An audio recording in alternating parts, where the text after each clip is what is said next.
اکبر technical channel کے ناظرین السلام علیکم۔ فقیر کی پیش گوئی۔ کسی ملک پر ایک بادشاہ حکومت کرتا تھا۔ بادشاہ اور ملکہ بہت اداس رہتے تھے کیونکہ ان کی کوئی اولاد نہ تھی، جبکہ پڑوسی ممالک کے بادشاہوں کے بہت سے بچے تھے۔ محل کے باہر ایک فقیر بھیک مانگتا تھا۔ شروع میں تو بادشاہ اور ملکہ اسے کچھ نہ دیتے تھے، مگر ایک دن انہوں نے وزیر کے کہنے پر اسے محل میں بلایا اور اسے طرح طرح کے کھانے کھلائے۔ فقیر بادشاہ اور ملکہ کی نیکدلی پر بہت خوش ہوا اور انہیں دعا دی، انہیں اولاد کی نعمت ملی۔ ایک سال بعد ملکہ کے ہاں بہت ہی خوبصورت بیٹی پیدا ہوئی، اتنی خوبصورت کہ چاند بھی اسے دیکھ کر شرما جاتا۔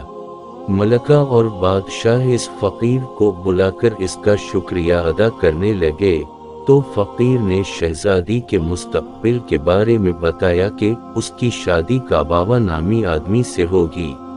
بادشاہ اور ملکہ ایسے عجیب نام پر حیران ہوئے۔ جب شہزادی بڑی ہوئی تو ملکہ اور بادشاہ کو اس کی شادی کی فکر ستانے لگی۔ بادشاہ اپنے نیک دل وزیر کے ساتھ کعبہ نامی شخص کی تلاش میں نکلا۔ وہ ایک ندی پر پانی پینے کے لیے رکے مگر پانی میں سانپ تیر رہے تھے۔ اچانک انہیں ایک بیری کے درخت پر ایک چھوٹا کمزور سا حبشی ملا جس کی ناک بہ رہی تھی۔ بادشاہ نے اس کا نام پوچھا۔ حبشی بولا کعبہ۔ نام سن کے بادشاہ کو سخت غصہ آیا۔ اس نے سوچا کہ وہ اس شخص سے اپنی بیٹی کی شادی کیسے کر سکتا ہے۔ بادشاہ نے اپنے وزیر کو حکم دیا کہ کعبہ کو قتل کر دو اور وہ چلا گیا۔ وزیر کو کعبہ پر ترس آیا اور اس نے اسے قتل کرنے کے بجائے ندی کے قریب پھینک دیا اور خود بھی چلا گیا۔ کعبہ کا پاؤں پانی پینے کے دوران اس ندی میں چلا گیا۔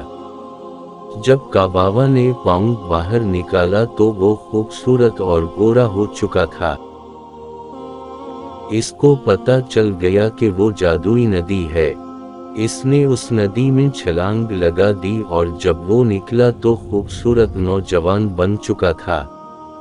وزیر نے بادشاہ کو نہیں بتایا تھا کہ اس نے کعبہ کو زندہ چھوڑ دیا ہے۔ بادشاہ نے شہزادی کی شادی کسی ملک کے بڑے شہزادے سے کرنے کا فیصلہ کیا تو شہزادی بیمار ہو گئی اور کوئی بھی حکیم اس کا علاج نہیں کر سکا۔